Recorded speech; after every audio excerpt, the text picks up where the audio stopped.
the key to choosing songs for your congregation. If you like the video, give it a thumbs up and comment your thoughts below. For more videos and tips, subscribe to our channel.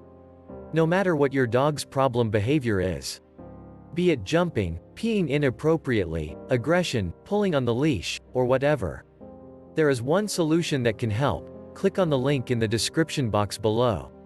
There are few responsibilities that a worship leader should take more seriously than choosing songs for his or her congregation to sing. In the words of the theologian Gordon Fee, "Show me a church's songs and I'll show you their theology."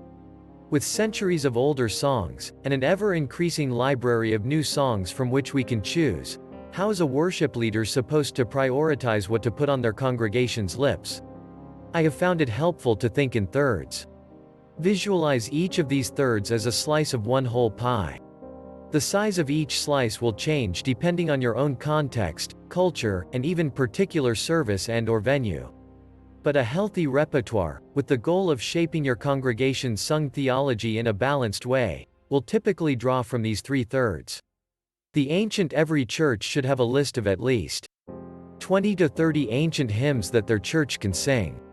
Why? Because we don't want to fall into what C.S. Lewis describes as chronological snobbery, a trap that ensnares far too many worship leaders, causing us to think that newer is better, and older is worse. We have centuries of well-written and robustly scriptural hymns that we would be fools to ignore. Do them as written, do them with a rock band, do them with new choruses, or do them with organ and timpani. But do them. It's been about 50 years since the worship renewal movement hit, thus spawning hundreds of thousands of new songs.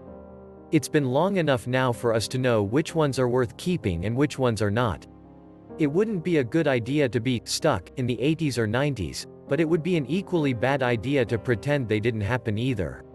Sure, most of them have lost their new car smell by now, and might make the chronologically snobbish among us tempted to turn up our noses, but some of them deserve an occasional place in our repertoires, if for no other reason than to simply honor those people in our congregations for whom those songs are actually quite helpful.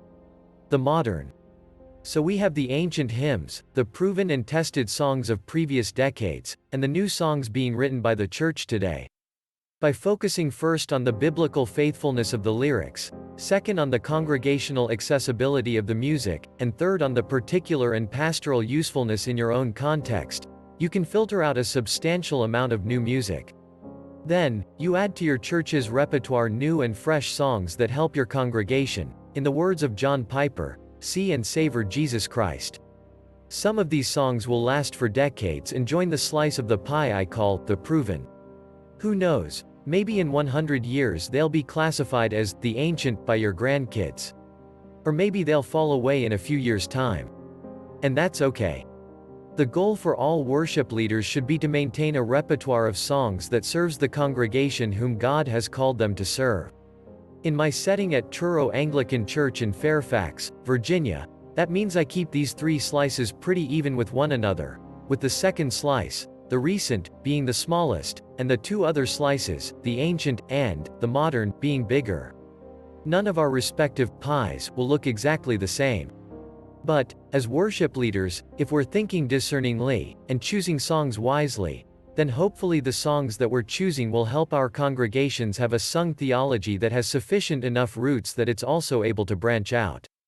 This is Luke for Christian Daily News. Please don't forget to subscribe to our channel. Thank you for watching.